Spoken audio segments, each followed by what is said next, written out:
Hey, hello, I'm Kråkan, also known as Corvus Cornix, and welcome to Yacc, yet another Crowcast where I pick a game, I play it for a week, and then I'll talk about it. This week's game is Kirby's Dreamland 3 for the Super Nintendo. It was originally released in 1997. It's a platformer developed by HAL Laboratory and published by Nintendo. And also there'll be spoilers up ahead, just so you know, but first a little backstory. So as always, I was looking for a game to play, and I stumbled upon this game by chance. So I didn't even know there was a Kirby's Dreamland 3, to be honest. So when the game starts, you get a bunch of logos and then cut to Kirby and his friend fishing, and then a dark entity arrives in Dreamland, presumably a nightmare, and this is all drawn in a cute fuzzy style. And then it's time for the title screen. It's super cute as well, and if you wait a bit you get a demo. And from here you can create a new profile, start a new one, or options, which is just switching between mono and stereo sound. So the first world you start in is called Grasslands, and the first level is marked with the red flower icon. So Kirby can take up to 5 hits and he suck up enemies, just like the other Kirby games. So you do that by, well, you press the Y button, I believe, and then you either press X or down on the controller to absorb their abilities. And the ability that is currently in effect is shown in the bottom left corner of the screen. So there's so many abilities that Kirby, can absorb from the enemies. He can turn into an electrical outlet, he basically pick up a broom and sweep the enemies away. He can turn into a rock and crush enemies beneath him. He can absorb a knight that gives him like boomerang powers, and each of these abilities can be combined with a pet, sort of like usually mid-stage there's like this creature, a cat or a squid or a fish, and when you have an ability equipped and ride this animal, you get additional like firepower, or they power up. It's kind of crazy how many things this game has going on under the hood. So the first animals or pets that you're running into on the first stage is a hamster and a cat, and they're super cute, and there's this sad animation when you pick either one of them and the other one gets really sad. So everything is super cute and fluffy in this game.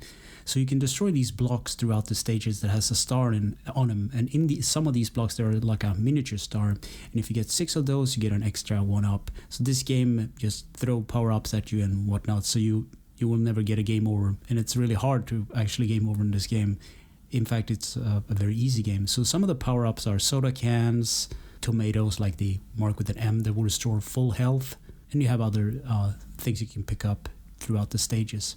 So at the end of every stage you have this little bonus section where Kirby plays a little jumping game and he can earn some extra power-ups or walk away with nothing. So the second stage has a witch flying around on a broom. You can suck the broom in and use the broom as a sweeping attack. And then there are some enemies that turn into rock, and with this ability you can crush other blocks. It's exactly the one you've seen in Super Smash Bros. So a thing that I forgot to mention is that this game has no timers, so you can take your time with the stages. You don't have to rush. There's also a minor complaint that I have. The buddy that you were fishing with in the beginning of the game, he's actually with you and help you throughout the adventure. So if you don't have a second controller plugged into the controller port, he will work as an AI helper. You can stuff him away if you want to, and that's the way I did it because he's just annoying. But if you have 2 controllers, you can actually help one another out. And about halfway through the stage you can choose between an octopi and a bird creature. So these animal buddies are not mandatory. You can actually skip them if you want to. But there's certain objectives, and I forgot to talk about that as well, where about halfway through the stage there is this unhappy kind of character. It's the icon of the level, if that makes sense. So in the first level there was this flower that was kind of sad. So if you go through the first stage, without stomping on any of the flowers, the flower is happy, you get a heart. And that's the way that you purify that level that you are in, the grasslands. So you have to complete each stage and help each of these characters along the stages as you go. You get hearts and you purify the boss at the end. So on the third stage you have warthogs running at you, and you have, the companions that you can choose from about midway is a fish and an owl. And then there's a guessing game where you have to, there's this guy pitching spiky objects. And if you guess right 3 times, he will give you his heart, so you can purify that level. And some of the other enemies on this level are rocks. And everything is just cute in this game, fuzzy and everything. So stage 4 is a brown mountain area leading into a cave system where there is some swimming, there's some bats and slimes about. And this stage actually sports a little mini boss like this big fire guy. And I got a heart from helping a girl on the quest. I didn't actually know what I did, but I got a heart, so that's good. And then it's time for stage 5. So it's full of birch trees and sweeping enemies and rolling rocks, and it's a really chill level. And then it's time for stage 6. So this is a huge wood full of enemies. And this is where I ran into the first problem. So I have a modded SNES Mini, and that's how I played this game. So a little problem with this emulation method is that it doesn't draw transparent layers as transparent. So I couldn't find a specific door inside of a tree because, well, I couldn't see what I was doing. And it's the same thing in the later levels when you go underwater and you're not actually sure if you will die if you jump into the water or not. But if you play it on the correct hardware, I guess, on an original SNES, you will actually see through the transparency, you will see all the hidden goodies, but I couldn't this week. So the main boss of the first world, like the grasslands, is the classic tree that blows wind and stuff at you. So there's a little twist on this boss because he's corrupted by this nightmare creature. He actually chases you, and I wasn't prepared for it actually. But the main gimmick of the game is you pick up all the things that he spits at you, or you use an ability to knock him out.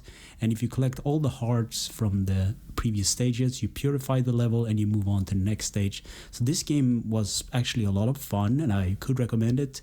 But, you know, play it on original hardware if you can.